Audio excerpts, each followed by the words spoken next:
Attention higher leaders, it's time to shake up your marketing and enrollment strategy. Join us at Insights EDU February 17th to the 19th, 2026 in Fort Lauderdale, Florida for a beachfront experience and the best higher education marketing and enrollment management conference. Early bird pricing ends December 15th, 2025. Register now at insightsedu.com. The future unbound is at Insights EDU 2026. EdUp Experience has brought you powerful conversations with more than 400 college presidents and higher ed leaders, over 1,000 episodes and counting. Now, we're inviting you to join us in shaping the future of higher ed podcasting. For just $5.99 a month, you lock in that rate for life, but only if you sign up before December 31st, 2025. As a supporter, you'll get ad-free early access to episodes. Prices go up after December 31st, but your rate never will. Visit edupexperience.com. That's EDUP experience.com. Click support the show and join our community today. Hello, everyone, and welcome back to another episode of the EdUp Experience podcast. I am your host, Dr. Jody Blinko, and joined by Dr. Rob McDole, Director for the Center of Teaching and Learning at Cedarville University in Cedarville, Ohio. Welcome, Dr. McDole. Thank you for being here today. Oh, thanks, Jody. It's great to be here with you. Yeah. So for our listeners who are not familiar with Cedarville University, let's start there. Tell us a little bit more about your institution and what makes you unique. So thank you.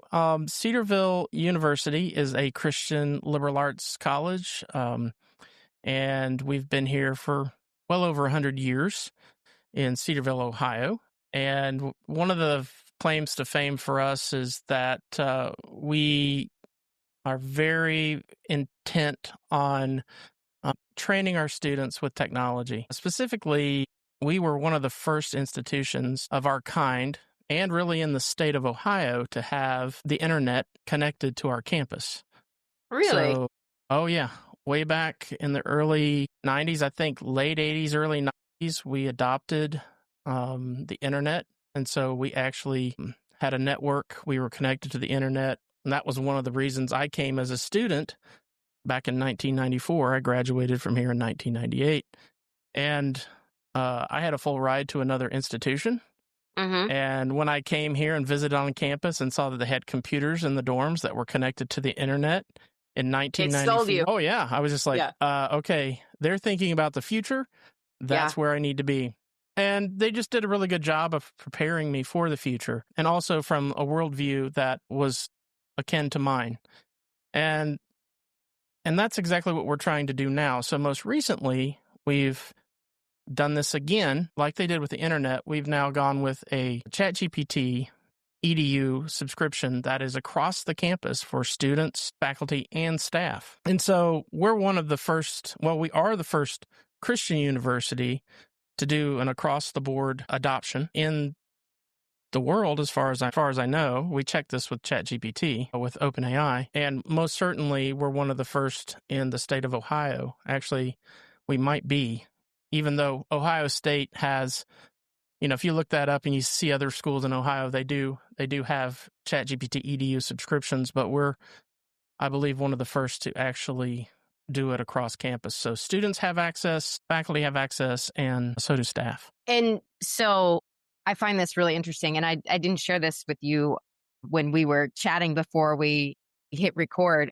I'm originally from Southern Ohio, born and raised, and I went to Wilmington College. That's where I got my undergrad. So I'm very familiar with Cedarville, and I didn't know that you all were the first to bring the internet to the institutions in the state of Ohio. So that's super interesting. And like you said, you're the front runners on this new evolution as we think about AI. Mm-hmm. So because I'm sorry, go ahead. No, go ahead.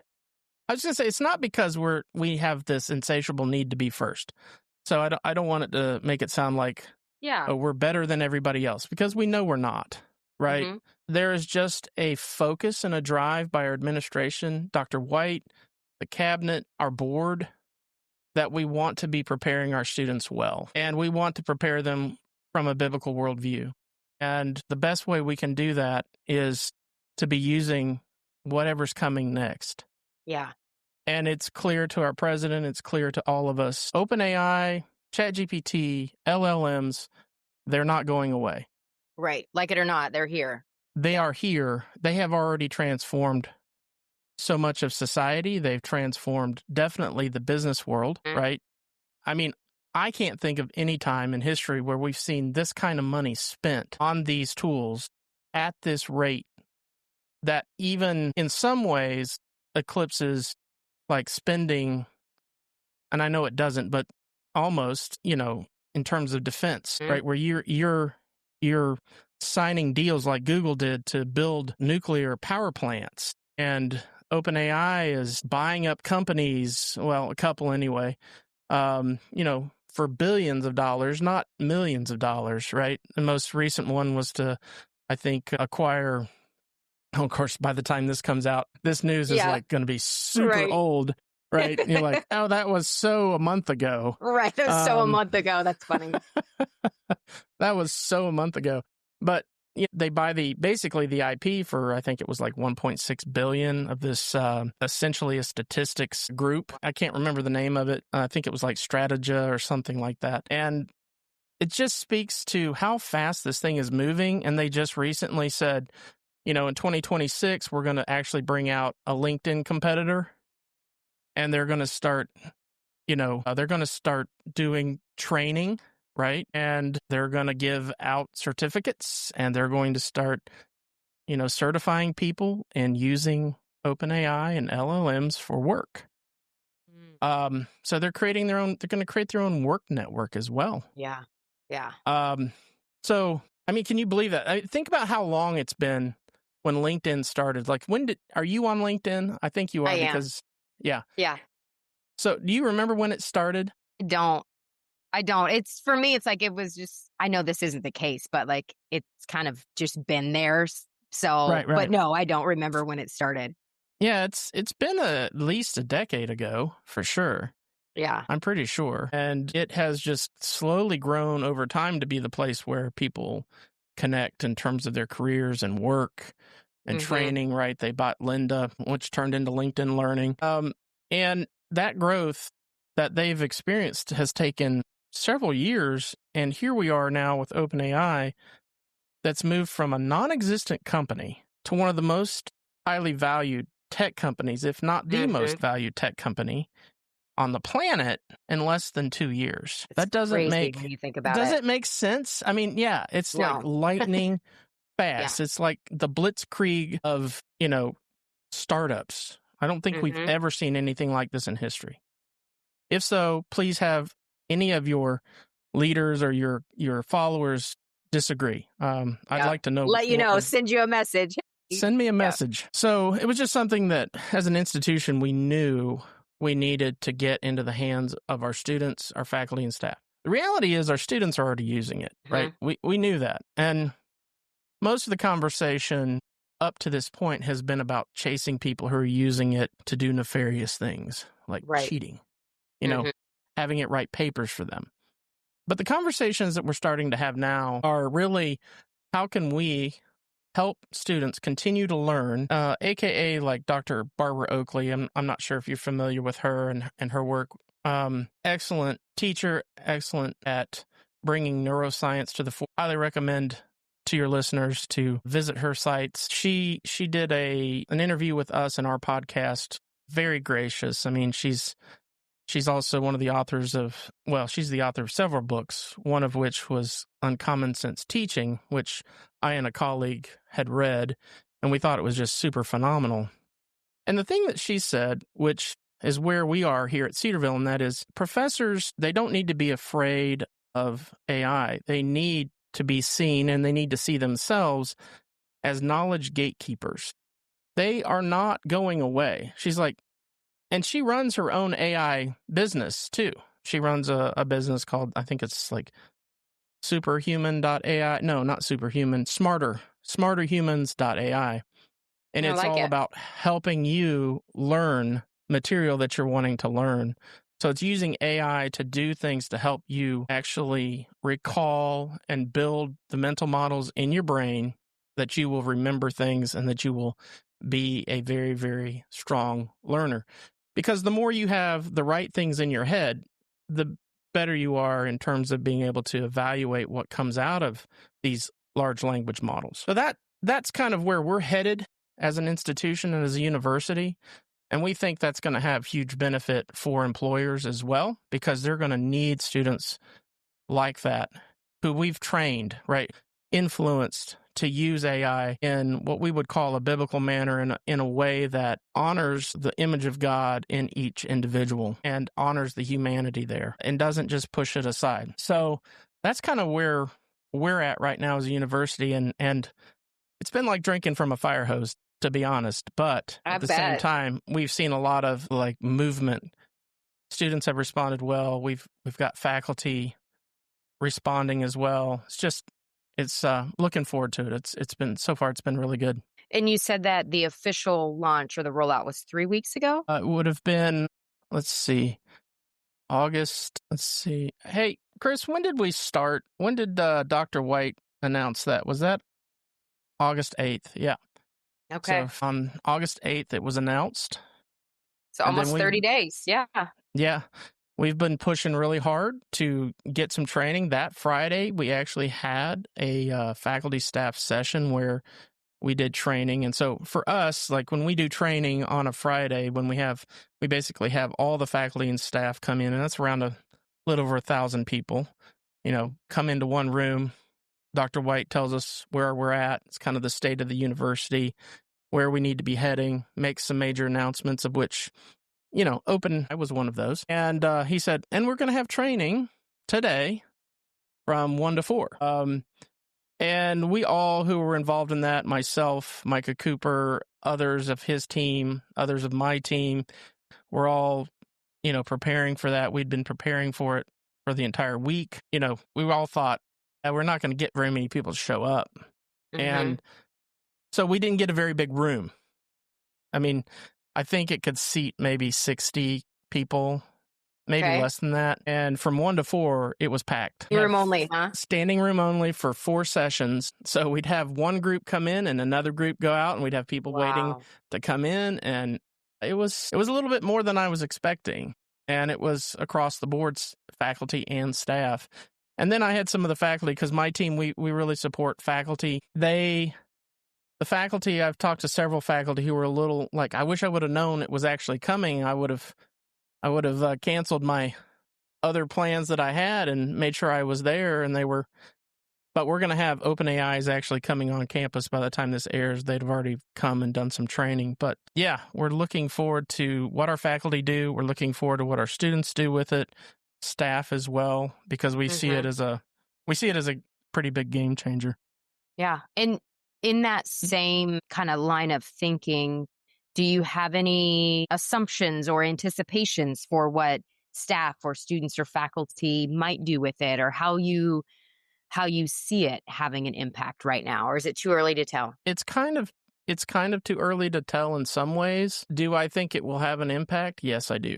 I've already seen it have an impact just in my own usage of it. So one of the things that we have, because we have an EDU, is the data is protected, right? And OpenAI, as far as they tell us, and all the contracts that we signed, and our legal team talking to their legal team, and everybody was satisfied.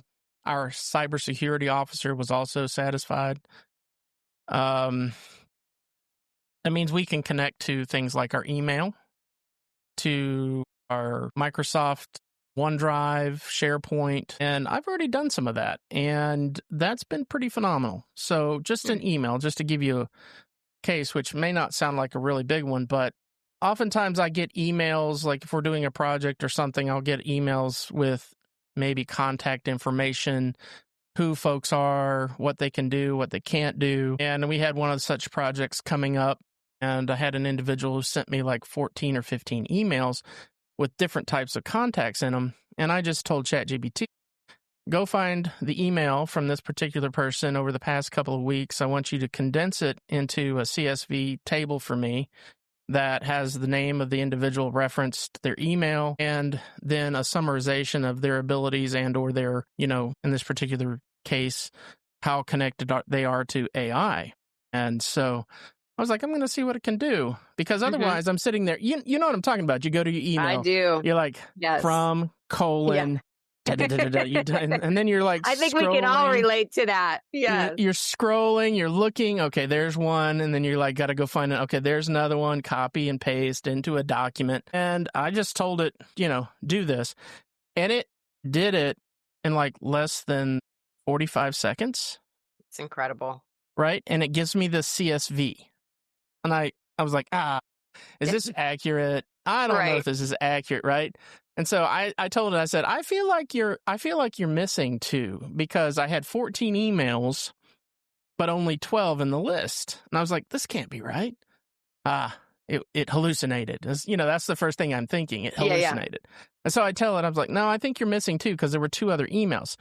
And so it goes in and it comes back and it redoes it. And it goes, actually, no, the 2 emails that you're referring to, one was an introduction and one was a conclusion email from the individual, and had nobody listed in it. And I was like, nah. And it gave me links. So it gave me links to the emails, right? And so I click on the links and I'm like, oh my goodness, sure enough, it was right the first time. And so what would have taken me probably 30, 45 minutes to do, I got done in 45 seconds. Yeah. So you tell me, is that a game changer? Right. Yes. Yes. So, I mean, I think we're going to have a lot of these little things. And that's the thing, is like, we don't know what everybody does. Like, some of us have things where we might have something similar to what I just said. You're dealing with email. Just dealing with email takes up a whole lot of time. Yeah. Right? Yeah. So imagine having an enterprise connection to your email. Now, what I'm looking forward to, what I hope they do soon, is kind of a human-in-the-loop agent that allows me to actually not only review email, but respond by just telling it, here's how I want you to respond to these people. Draft an email in my, in my style, the way I write email, which it should know by that point.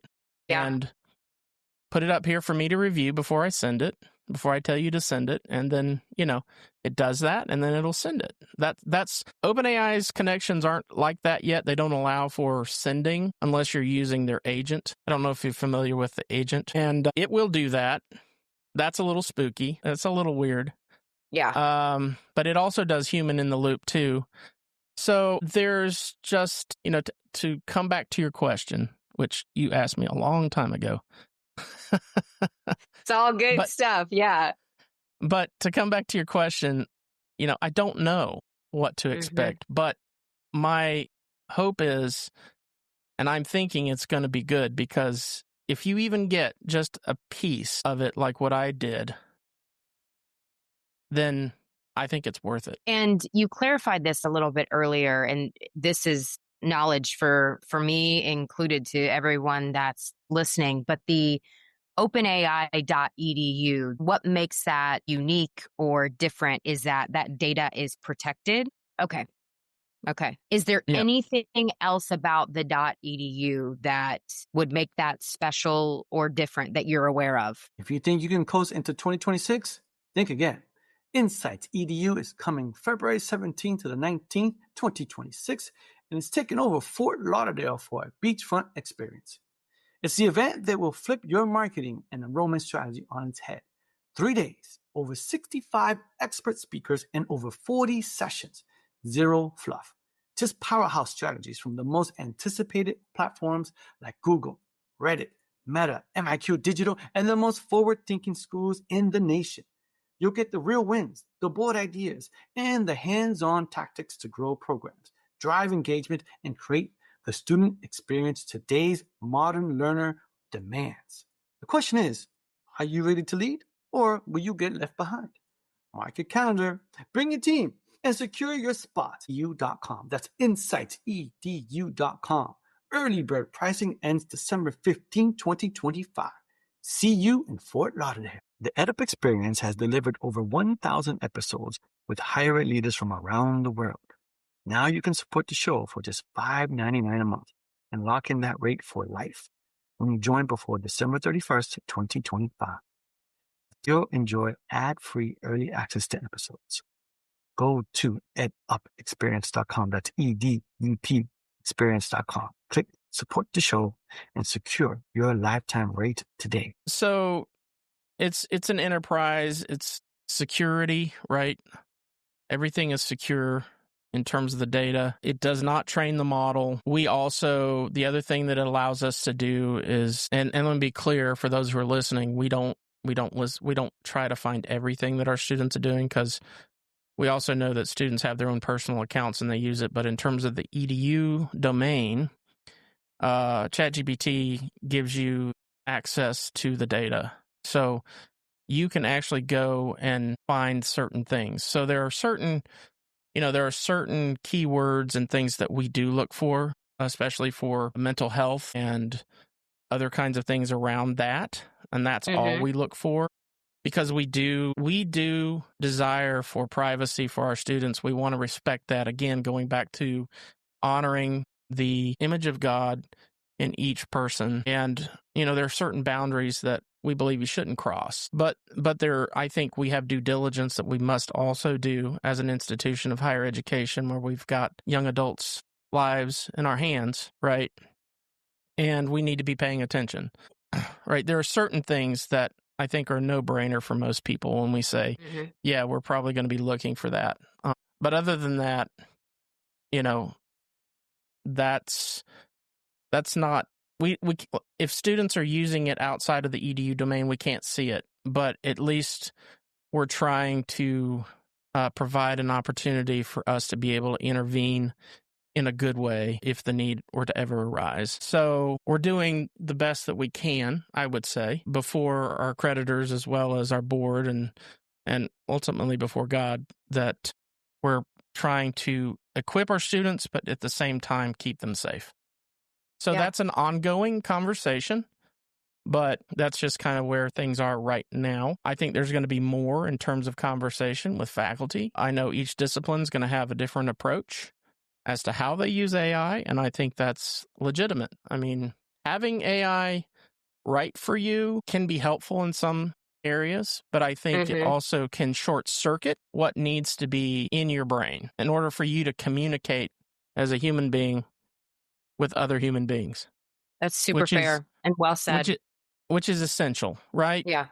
So it's just a matter of helping our students to be able to recognize when those times are, and then to operate in a way that honors themselves and honors others and doesn't shortchange them.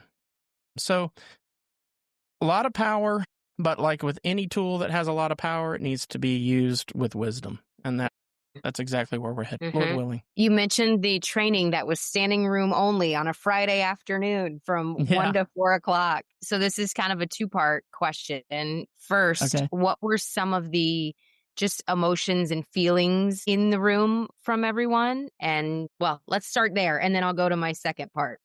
Yeah. So when I did the training, I just kept it simple. There are a lot of different frameworks and things that you can use out there, you can find, but just my experience, I just gave them a simple framework.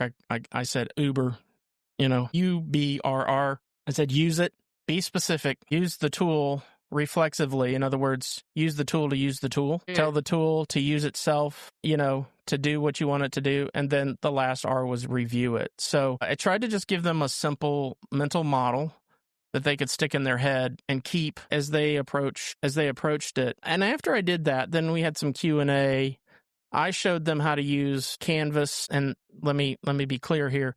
I'm talking about the open AI Canvas. So like if you hit / and then you type Canvas, turns it into an interactive document creation. Okay. I don't know if you've used that or not, but highly powerful. You can definitely use it as an editor. You can do it for brainstorming. And then you can, it's like anything. Once you have something on paper, then you can start working with that.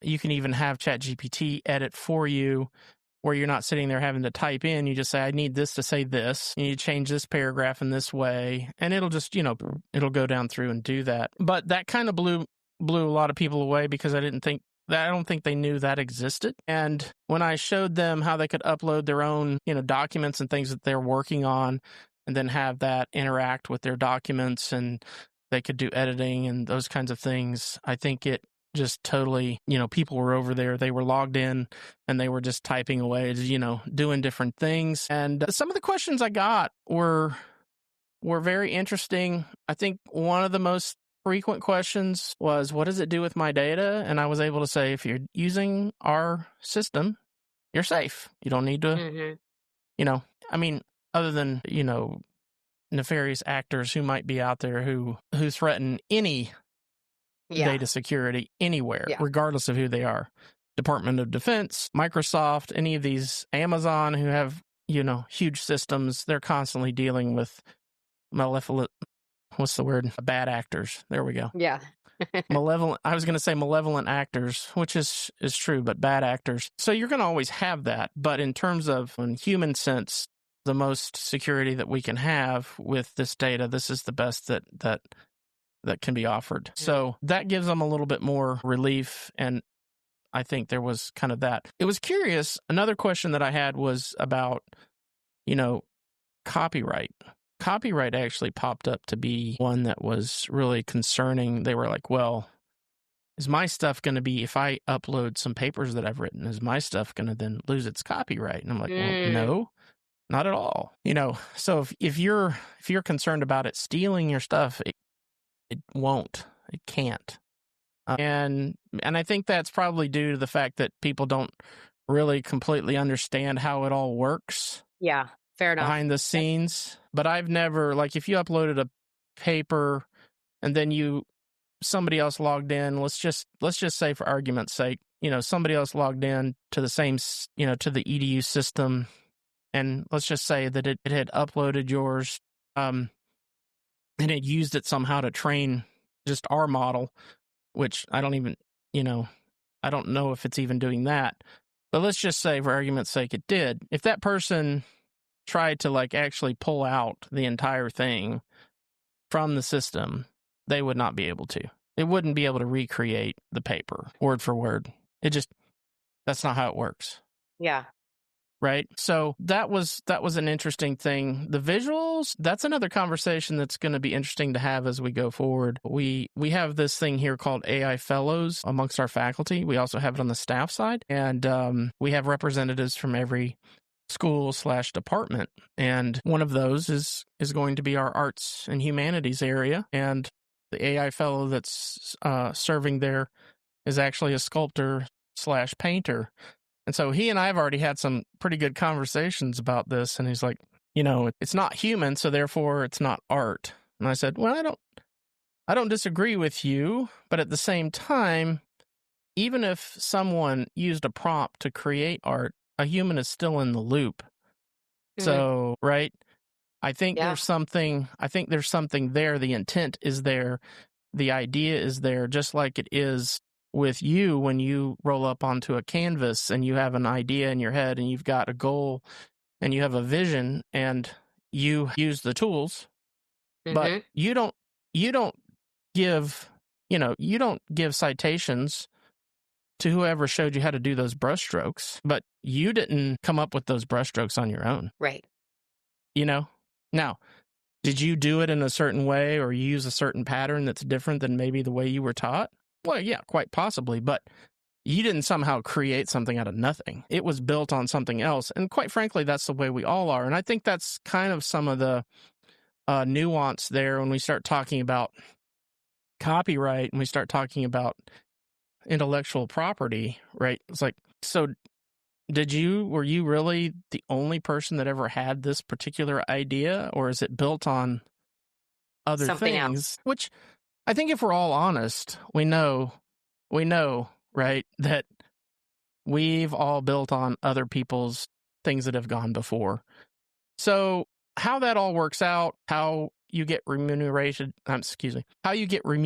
for the work that you do, because I think you should, even as an artist, there's the way you've put something together that has value, especially if it speaks in a way that is valuable to others, then it should be rewarded. I mean, any good or service that you produce, even with AI, I think should probably be rewarded in some way if it's going to be used, if it's providing a value to others. So it's going to be interesting to see how those go. That training kind of brought some of that up, but mostly I think it was just excitement. They want to know, how do I make a GPT? And we've got people who have gone out and made their own custom GPTs. Yeah, but I was shocked about how they were using, how excited they were, but also I was curious to know, and still am, how they're using it, because we can't see everything that everybody's doing by any stretch. We can see who uses it. That's kind of one of the advantages too, right? Oh, okay. Yeah. So you can see who's logged in. You can see how many messages they've had. If you're on the admin side, you can't see what they are. You can just see who your highest users are. So that's been kind of encouraging to see as well. So we've got some more training coming. I'm not sure how that's going to go. Did I answer your first question? I think I did. You did. And you actually answered my second question. You must have been reading my mind. My second question was going to be, what were some of the topics that you shared in that training? And I think your Uber RR, I think it's a really good takeaway for this conversation. And the U was use it. B was be specific. Correct. R is reflexive, which is use the tool to use the tool. Right. And then help me with the last R. R is review. Review. Yes. Okay. So you still need to be the knowledge keeper at the gate, right? Don't just have it write something and then send it out into the ether to others and hope for the best. as if, that's a terrible idea. That's just a terrible idea. Own it, essentially, own the output if you're going to use it. I leave it up to others to determine whether they want to tell others that, they use ChatGPT or not. I think it's, for some, it makes them feel better if they tell you, right? Like if I said, that reply I sent to you, I used ChatGPT to do that, but I did review it. I don't know. That's a really interesting part of this conversation, though. Do you feel like there is a shame around it, or I think so. Yeah. Yeah. Yeah. I think some people do deal with shame with it, because I've heard statements like, well, I didn't write it, but that's what I would have said. And it just actually said it better than I did, but I still don't feel like I wrote it. And I'm sitting there thinking to myself, especially for authors, and I don't know if you've ever authored a book, but I remember when I did my dissertation, it was supposed to go to an editor, right? And an editor changed a bunch of stuff. And I'm like, well, I didn't say that, but I would have said it. They just said it better than I could have said it. So you're just like, thumbs up. You're like, I'm good. I'm the author. But nobody goes in and says, this sentence was edited by editor so-and-so. You know That's what a really I mean? good point. They get credits. A lot of times editors will get credits in the byline, or they'll get credits somewhere, maybe in the acknowledgement section, like in the dissertations. I want to thank so-and-so for their help. But in terms of going in and said, well, this paragraph was inserted by the editor to help provide transition from the previous paragraph to my conclusion. Nobody does that. So why say, this email was brought to you by ChatGPT so little that I was asterisk clear. In the bottom. And then there'd be like, please check results. It can make errors. Imagine if we all did that as humans. I don't know. And we probably should. This email was written by Rob McDole. Check for errors. He can make results. I mean, he can make errors. We joke about it, but that could be very well into the future where the differentiator is this email was written by a human, or, because there, may not be. Is there, as we're wrapping up here, I'm curious, you've shared a lot of very positive and hopeful ways for us to think about this particular tool. Is there anything that you're feeling cautious about at this moment in time?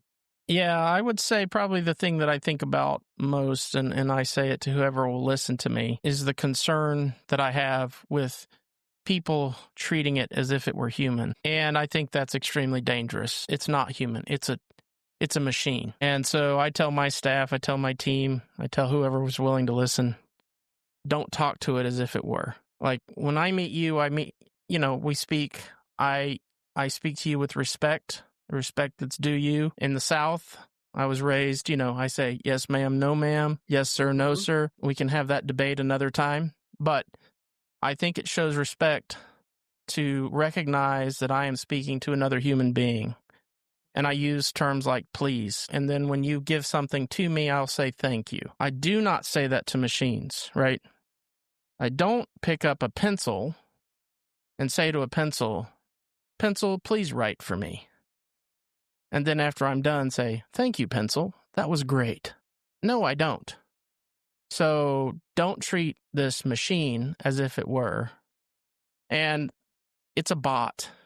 It's a robot. It has no feelings. It is, as much as we talk about it's going to become sentient.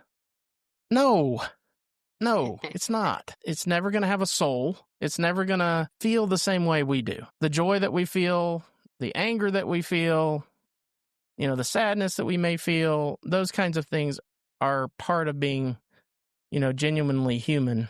Human, yeah. Yeah, and I think that's the thing that people, because what's going to happen is they're going to get disconnected from others. And we've already seen what happens. Our screens have become these tools that they were supposed to connect us better, but they've not really. They've disconnected us to some degree. And so what I'm not arguing for is that we just trash screens. Yeah. Any more than I'm arguing for we just get rid of AI. Mm-hmm. For some people, they think that's the way to go, right? Well, if we just destroy it all, then there's no problem. I don't think that's wise. Right. Right? Just like I wouldn't want somebody to destroy my car. It gets me from work and home really well, and I'm appreciative of it. I'm thankful that I have a car, but I could do some bad things with a car, and I think the same thing is with AI. And my concern is kind of twofold. One is people's reactions to it, especially if they fear it, taking their jobs, which hopefully you've heard me say that's not the case. We've got to have humans. Even if some of these companies start firing people because, they're not using AI, that's going to change. At some point, we're going to kind of go through this, but we'll come back to hiring people again because we're going to realize, no, we have to have humans in the loop. Yeah. So I'm not really particularly concerned about that. What I'm concerned about is the response to it, and that is fear of it taking jobs, fear of it taking livelihoods. And anytime that happens in society at a large scale, violence has a tendency to erupt. Whenever you have a lot of fear, right? Fear, the fight and flight kicks in, and people will do things that they wouldn't do otherwise if they were thinking clearly. And so I think we just need to be watching out for that. And the other is just disconnection. My hope is, and my message is, don't disconnect from other humans. Yes, use the tool, use it with wisdom, but don't disconnect from others. If anything, connect more with others. And I think there's an opportunity here for us to use this tool and do exactly that. Well, I usually end with, what are your words of wisdom? But I think you just offered them, unless you would like to add anything else. But I think that was really, really strong and so powerful, not just for what we talked about today, but on a human level and just in general of how we conduct ourselves and operate. And I would echo, not that this is about agreeing or disagreeing, but I would absolutely echo and agree with, these machines that we have in front of us that were meant to connect us have, we've kind of swung the pendulum, some would say a little bit too far. And, I think your statement of they've almost disconnected us is not at all inaccurate. And I think also, where we started to go toward the end of this conversation of how people feel if they disclose or don't disclose that they've used ChatGPT, just the internal feelings with that. And then you mentioned the fear of, well, what does this mean for my livelihood? What does this mean for my job, my purpose, essentially? And I have a ton of appreciation for when you talk about the impact that fear can have and what is the ripple effect of fear. And I don't know that organizations or institutions, and maybe some are, it sounds like you all are if you're bringing it up in this conversation, but are thinking about that fear that has a tendency to bubble up when people are in a sense of unknown. What does this mean for me in the larger picture, long term, and for my, in essence, at the root of it, my survival, my livelihood. So I really appreciate you going there and really bringing in the human perspective in an AI conversation. I mean, that's interesting. Just bringing in all those human emotions and those human elements to this discussion. So Yeah, you're welcome. I mean, for us, it really comes from, again, our biblical worldview. And I think that's why we can approach it without fear, because, we believe in a God who's sovereign over all these things, and he's allowed us to see these tools and have these tools, but we're responsible for them. We're responsible for how we treat each other. And that treatment has to be out of love. And love is always looking for what's best for the other individual and the other person, not just a margin on a spreadsheet that increases our money, increases the things. Because at the end of the day, what do things do for you? Not a lot, especially, when we all face that very real thing of having to come to the end of our lives. There's absolutely nothing we're taking with us. So our approach, I think, is unique, not necessarily to ourselves, but maybe in the world of technology, especially, where we're just thinking about, again, the image of God in others, and what does that mean, and how do we handle that, and how do we handle it well. And thank you for the time, being able to talk with you. This has been a joy and a delight. Hopefully I haven't given your editor like tons of stuff that he has to No, not at all. Not at all. cut out. Yeah. I usually give my team plenty to cut out. So, well, thank you, Dr. McDole. Thank you for being here today. Thank you for the time, and just a very interesting conversation around something that is, I think, on everybody's minds in one way or another right now. So everyone, thank you for listening to this episode of the EdUp Experience podcast. Our guest today, Dr. Rob McDole, Director for the Center of Teaching and Learning at Cedarville University. Again, I'm your host, Dr. Jody Blinko, and thank you for listening to the EdUp Experience podcast, where we make education your business. Until next time, you've just been EdUp. Mark your calendars now for February 17th to the 19th, 2026. Because if you miss this, you'll be playing catch up all year. This is the future unbound, and the most important higher ed marketing and enrollment management conference of 2026. Insights EDU is taking over Fort Lauderdale, where Google, Meta, Reddit, MIQ Digital, and top institutions nationwide will pull back the curtain on what's next. Are you ready to adapt or be left behind? Insights EDU 2026 is where leaders become game changers.